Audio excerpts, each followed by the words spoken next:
ಧರ್ಮಸ್ಥಳದ ಪರವಾಗಿ ರಾಜ್ಯದಲ್ಲಿಯೇ ಧ್ವನಿ ಎತ್ತಿದ್ದು ನಾನೇ, ಅಪಪ್ರಚಾರಕ್ಕೆ ಕಡಿವಾಣ ಹಾಕಿ ಅಂತ ಹೇಳಿದವನು ನಾನು ಎಂದು ಶಾಸಕ ಗೋಪಾಲಕೃಷ್ಣ ಬೇಳೂರು ಹೇಳಿದ್ದಾರೆ.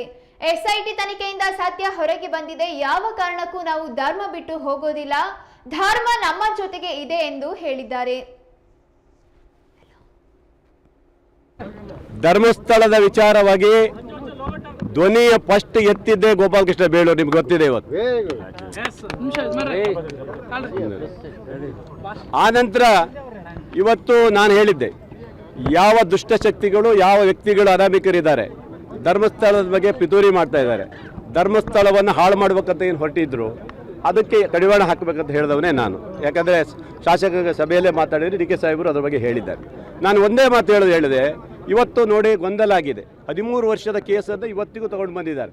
ಆ ಸಾವು ಯಾರು ನಮ್ಮ ಸೌಜನ್ಯ ಸಾವು, ಅಲ್ಲೊಂದಿಷ್ಟು ಜನ ಹೋರಾಟಗಾರರು, ಇನ್ನಷ್ಟು ಸೋಷಿಯಲ್ ಮೀಡಿಯಾದವರು ಸ್ವಲ್ಪ ಗೊಂದಲಗಳನ್ನು ಮಾಡಿದ್ದಾರೆ.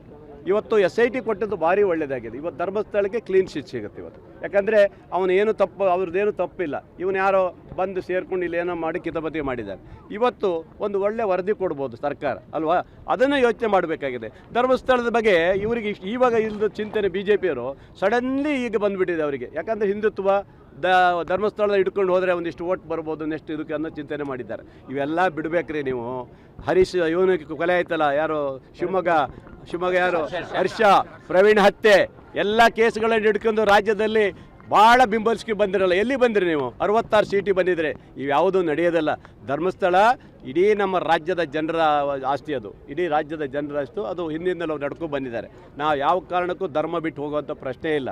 ಧರ್ಮಕ್ಕೆ ಹೆಚ್ಚು ಒತ್ತು ಕೊಡುವಂಥದ್ದು. ಇವತ್ತು SITಗೆ ಹಿಂದೆ ಅವರ ಕುಟುಂಬ ಒಪ್ಕೊಂಡಿದೆ, ಮುಖ್ಯಮಂತ್ರಿಯವ್ರು ಹೇಳಿದಾಗ ಒಪ್ಕೊಂಡಿದ್ದಾರೆ, ವೀರೇಂದ್ರ ಹೆಗಡೆಯವರು ಒಪ್ಕೊಂಡಿದ್ದಾರೆ, ಅವರು ತಮ್ಮ ಬಂದು CM ಅವರಿಗೆ ಅಭಿನಂದನೆ ಹೇಳೋಗಿದ್ದಾರೆ, ನಮ್ಮ ಕಷ್ಟವನ್ನು ಪರಿಹರಿಸಿ ಅಂತ ಹೇಳಿದ್ದಾರೆ. ಎಲ್ಲವನ್ನೂ ಮಾಡಿ ಅನಾಮಿಕ ಏನು ನಾನು ತಂದಿವ?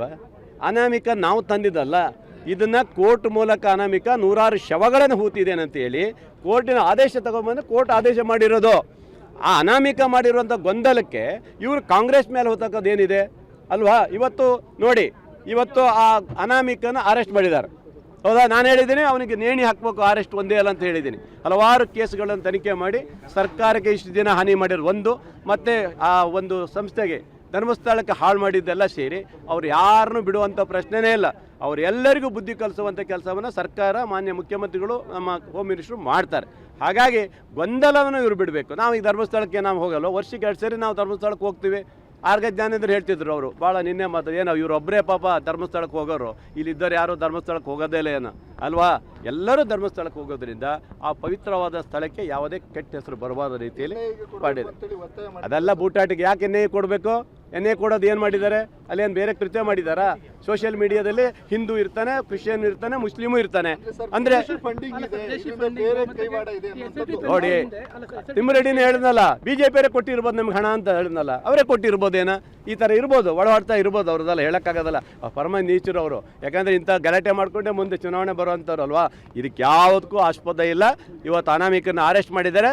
ಅವನು ಏನೇನು ಹೇಳ್ತಾನೆ ಅದೆಲ್ಲ ತಗೊಂಡು ಮುಂದೆ ಅದ್ರ ಹಿಂದೆ ಕಳ್ಳರು ಯಾರಿದ್ದಾರೆ ಅದೆಲ್ಲ ಬಗೆಹರಿಸೋ ಕೆಲಸವನ್ನು ಸರ್ಕಾರ ಮಾಡುತ್ತೆ.